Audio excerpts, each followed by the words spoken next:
I am Michael Robbins with Crowley and Cummings, and thankfully, and I'm very appreciative, I've got Fred Leonardo with me. He's the Westboro Building Commissioner. I can't tell you how excited I am to have him here. I've been doing this talking lunch and learn for some time, and it's absolutely fantastic to have an authority with me today. I want to thank you all for coming. I've been practicing residential real estate exclusively for over 17 years. I'm licensed in Massachusetts, Rhode Island, Connecticut, and Florida. I'm also an authorized title agent for New Hampshire and Maine. My firm, Crowley and Cummings, is one of the largest real estate conveyancing firms in New England. We really pride ourselves on being agent friendly and working when you do. I always say, business comes at us all the time, and we have to take that business when it comes to us. And I've worked with some of you here in the room today, and they'll know that I mean what I say. A lot of times questions specifically about permits come up during weekends. There might be questions about putting together an offer with some potential issues. Call me. I'm going to be leaving my information with my flyer, with my contact and information, and the number I give out is my cell phone. That is the number I want you to call me on. I always joke, I go, if you don't want to speak to me, you can call the office. But if you want to speak to me, call me on my cell, because I really try to make it as flexible and as easy, so that way you can get your houses under agreement and sold as quickly as possible with as little obstacle to that as possible. And I was just talking to Fred about how this talk came about. 3 years ago, no one is talking about building permits. No one. This is a non-existent issue 3 years ago. Within the last 2.5 to 3 years, this is a constant issue. This is part of almost every purchase and sale negotiation, and this is becoming a real obstacle to parties coming together. And I'm dealing with what I've found to be a couple of major issues with respect to building permits. One of them is from a listing perspective. Listing agents historically have said, listen, if there's a problem, I don't want to know about it because I have to disclose it, and I'm just going to see if the buyer kind of brings this up, and we'll kind of deal with it as it comes. I think that's gone away. I think we've lost that ability to stick our head in the sands with respect to any issues. I am having deals lost regularly because there were unpermitted or non-closed out permitted items. Seller lists their house, the buyers check, there's all this unpermitted work, deal blows up. Specifically, I just had a deal in Grafton not 3 months ago, under agreement at purchase and sale. The current owner they'd purchased the home 3 years ago. There was a completely renovated and finished basement. They had not checked for open permits. The buyers did. Those of you who know Grafton well know Bob Berger. Bob Berger is a personal friend of mine. I was on the Grafton Zoning Board for 5 years. But Bob Berger, if he was here, I'd say it right to him, and it'll be on tape. He can be a hard ass. But at least Bob is consistent, and is consistent in his approach and his application. And I'll tell you, in Grafton, if there's no permits of record, permits weren't pulled. There are times when there are no permits of record, and we don't know if permitted work was done or not. Grafton is really militant about their permitting process, and they knew that basement had not been permitted, and Bob required additional work to get done, including insulation, including a fire door, and some additional items. That deal blew up. Guess who, because I was representing the seller, they go, how do we sue our former agent for not checking this? Where do we think this is coming? This is coming right to you. The idea that you can now list a property without checking for open permits and addressing this, I just don't think we can run that anymore. I just don't think that holds water anymore. From a buyer's perspective, There's no question. You need to be checking. A lot of us here have been trained, we don't want to be the source. Don't want to be the source. I don't want to miss something and then be responsible for that. But the flip side is your buyers are relying on you to be a professional agent and to be checking these items. If you just say, oh, it's up to the buyers to check, who do you think they're really going to blame if they buy a house and there's open permit items? You're representing that you're their buyer's agent. I suggest you either go to the town together and check the records together. Alternatively, you go to town hall, you pull the records, you have your camera right here. Open the folder. 1, 2, 3, 4, 5. This is what I've found. Please check these as well, just to make sure we're not missing any items or documents. I just want to stay on listing side for a second. The listing side, checking for permits isn't discovering issues. You're already bringing value to that listing appointment. You're going to be able to go there. They're going to interview you, and you're going to say, hey, listen, Fred, I went into I'd love to list your house, but I noticed that there was 2 open building permits that I think we might need to get addressed and closed out. Most building permit issues are not going to be a disaster. Most are going to be a siding permit that wasn't closed out. Oh, a hot water tank heater that they had to replace and need a final inspection on. They might need a roofing permit closed out. Those are going to be a majority of those issues. And then you're able to provide that to that seller, that homeowner. Oh my God, I forgot about we needed to close out that siding permit. I had a seller rep for Framingham. They had 9 open permits. But 7 of them were for over 20 years ago. Nope, building commissioner was like, nope, we're going to close. Those are all set. I'm not worried about those. Let's get those 2 permits closed out. I was the one that raised that issue. So we're at purchase and sale. The buyer's attorney, and we're going to go over some purchase and sale language, was like, we want the seller to close out any and all open permits and is going to warrant this post-closing. This provision shall survive the closing. Well, in that case, it was 2 easy permits to close out. But let's say it's a substantial renovation. Now you've got an open item in a contract that's going to survive the closing. Guess who's going to get dragged back into that issue? You don't think you're going to get a phone call from that 2 years from now? We've got to stop this now. One of the other things that my office provides, and I'll hand you the flyers, we've designated a specific email address for RE/MAX. You can email my office. Please CC me, because I always like to try to track things. I call my files my little eggs. And so I try to keep a track of my little eggs. But what we do is we do a single owner rundown from a title perspective. Most of the time it's like, oh, you have a mortgage that we need to be paid off. But our closing times, 15 years ago, I had 60 days at least to do a closing. Now I've got 30 at best. I'm thrilled with 30 days practically now. The times are too tight. And so I love when I call people, I get my title back 2.5 weeks later and they go, why am I just learning about this now? I'm like, because I only have 30 days to do everything. So if you can get ahead of that and say, oh, we can see that there's a missing execution on title, again, you're able to go to that listing appointment armed with any permit information as well as any current owner. This isn't a full title search. It's just a current owner search. So if there's a prior owning missing discharge or item, that won't be addressed with that single owner rundown.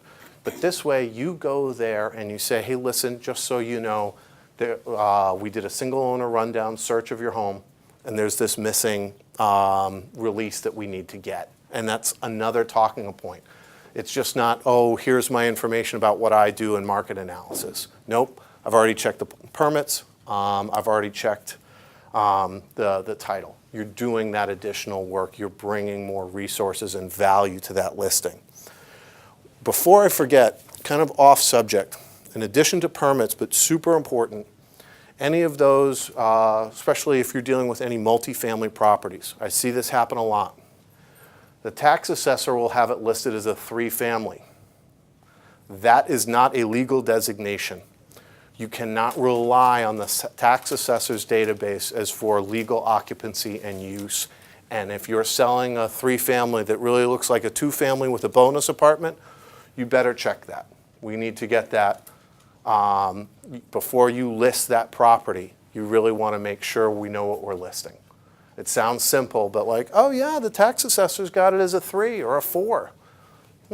I do a lot of work in Worcester, and there's a lot of bonus apartments. Ashland, a lot of bonus apartments. And we really want to, again, let's sink our teeth into those listings. And so instead of looking away from potential problems, kind of embrace it and get ahead of it, because it's easier for us to control because we know about it. What we don't want to have the listing agents do is wasting their time, resources, and energy, get a listing only to have it die on the vine at purchase and sale about permits. And it's really becoming an issue. I had 2 purchase and sales come into my office today, like, hey, Mike, please review this, I've got the seller. Both of them will have permit language that I think is really unacceptable, and so I want to talk about that. Again, really just trying to focus on not wasting your time. If there's an unpermitted basement, like this happened in Shrewsbury, this gorgeous $50,000 renovation, there's no permits on that. And they had to close those out, and that's a significant amount of funds. That's going to change the entire dynamic. Fred helped me out on this, but a lot of the issues can be addressed simply. Are there going to be some chronic ones? Like I've got someone like, oh yeah, they built this deck completely illegally with no permits. That's a different set of circumstances. But for a lot of permit issues, I think that these can be closed out and you can look really good relatively easily. You know, so it's just a situation where the building commissioner is not the boogeyman. And Bob, as tough as he is, for those of you who know Grafton, I always say, hey, Bob, do you need a snack or, a soda? Let's go talk through this. And Bob's a great guy. I'm lucky to have worked with him on a professional basis in the building department because I got to understand him one-on-one, which is super helpful. And a lot of these towns have different rules and protocols, and Fred knows this. Different commissioners have different priorities and different things that they want, and it's always important to communicate, and so then that way we're, again, working together to resolve issues instead of waiting them to boil over. Like I said, for the buyer's agents, this is a must-do. Some sellers agents I am not looking, don't want to know. I don't care what Mike says. But for the buyer's agents, I think there's no escaping this. And the idea that you can't be the source, I just really struggle with that. You're just going to town hall, you're checking the records. If you just document it and take photos, well, that's all I have. That's all. I couldn't have missed something. Could you have missed something? Sure, you could have, but this is what I had, and please check this. Yeah, again, the liability. Okay, this is the challenge right here. Is town records are inconsistent. And the absence of a building permit does not mean one was pulled. And I live in Southborough. I just moved there 3 years ago. I built a barn that's essentially like a small house. I call it Michael's Folly, AKA Michael's Mini Money Pit. I built this, got a structural permit for the construction, underground electrical, plumbing. I pulled all of those permits. I was there for the underground electrical permit inspection, for the plumbing inspection. I'm also on the town zoning board in Southborough. There was a hearing about a barn that had been built 15 years ago. The permits had all expired and they needed to close them out. And they needed a special permit and a variance for the height. And I go, I'm just going to go to town hall and check to see what permits are still open, if any, on my barn. There were no permits. Nothing. Not for the structural, not for the plumbing, not for the electrical. If I hadn't held on to that field card, and Mark Robidoux, our current building inspector, he's taking a position in Lincoln. Let's say I had waited 7 or 8 years go by, and I go to sell my house, and they go, Mike, where are the permits for that barn? We need to see them. They're not there. They were non-existent, and I was there for those inspections. And so you have a situation as a buyer's agent, you go, well, wait a minute, how can we advise our buyers? They're buying this house. Let's use me as an example. We want to buy this house. You have literally a second home in the backyard with plumbing and electrical.